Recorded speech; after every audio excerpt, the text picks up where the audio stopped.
बोलू द्या, जरा बोलू द्या, एक शांत. अध्यक्ष महोदय,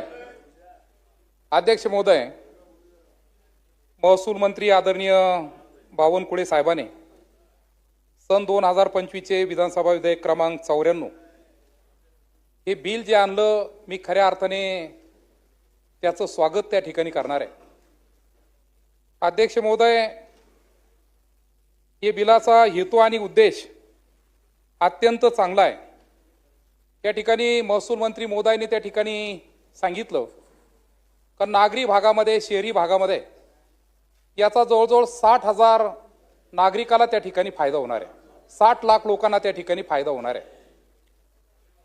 मी या बिलावरती जास्त बोलणार नाही, परंतु खऱ्या अर्थाने एक 2-3 सुधारण्याच्या बाबतीमध्ये या ठिकाणी मी मुद्दाम बोलेल का जसं शहरी भागामध्ये जास्तीत जास्त परिवाराला हा फायदा त्या ठिकाणी मिळणार आहे, तसं ग्रामीण भागामध्ये सुद्धा याचा खूप चांगला फायदा मिळू शकतो. आणि म्हणून मी विनंती अशी करणार आहे महसूल मंत्री महोदय का जसं नागरी भागाला हे बिल आपण आणलं, तसं ग्रामीण भागामध्ये सुद्धा याची सुधारणा त्या ठिकाणी होणं अपेक्षित आहे. कारण ग्रामीण भागामध्ये सुद्धा आपण पाहतोय का आज अक्षरशः विभक्त कुटुंबामुळं प्रत्येकाच्या वाट्याला खूप थोडी थोडी जमीन त्या ठिकाणी आलेली आहे.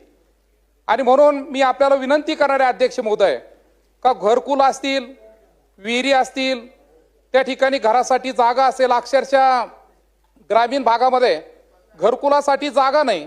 कुणी 1 गुंठा, कुणी अर्धा गुंठा, कुणी 2 गुंठे जागा त्या ठिकाणी विकत घेतं.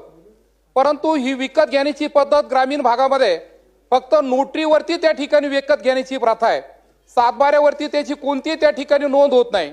आणि म्हणून या बिलामध्ये थोडी जर सुधारणा जर झाली का विहिरी, गायगोठे, घरं, रस्ते यासाठी जर 1-1, 2-2 गुंठेची जर आपण जर त्या ठिकाणी या सुधारणा जर केली तर खऱ्या अर्थाने याचा ग्रामीण भागामध्ये सुद्धा खूप मोठ्या प्रमाणात त्या ठिकाणी उपयोग होईल. अध्यक्ष महोदय, याला जोडून मी महसूल मंत्री महोदयांना त्या ठिकाणी सांगणार आहे काही बिल जरी नागरी किंवा शहरी भागात जरी असलं, परंतु भोगोटदाराच्या बाबतीमध्ये सुद्धा आपण या बिलाच्या बाबतीमध्ये एक सुधारणा करणं त्या ठिकाणी अपेक्षित आहे. कारण मी बऱ्याच ठिकाणी पाहतोय, माझं वैजापूरमध्ये सुद्धा मी पाहिलं का अक्षरशः 40-40, 50-50 वर्ष झाले नागरिक त्या ठिकाणी राहत आहे, परंतु त्यांच्या नावावरती कोणताही 7/12 नाही, कोणताही PR कार्ड त्यांच्या नावावरती त्या ठिकाणी होत नाही.